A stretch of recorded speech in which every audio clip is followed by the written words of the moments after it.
আজকে আমাদের বাসায় অনেক মেহমান আসবে, দেখেন তাদের জন্য এত আয়োজন করা হয়েছে।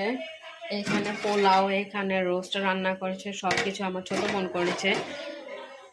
সবকিছু আমার ছোট বোন এখন হাতে করেছে, আলহামদুলিল্লাহ।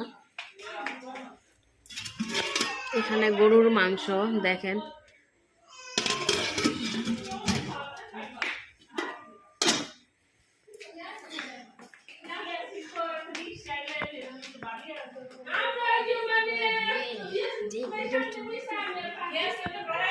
এখানে আমার পাপা দেখেন একা একা বসে আছে, ওই ঘরে সব মেহমান বসে আছে,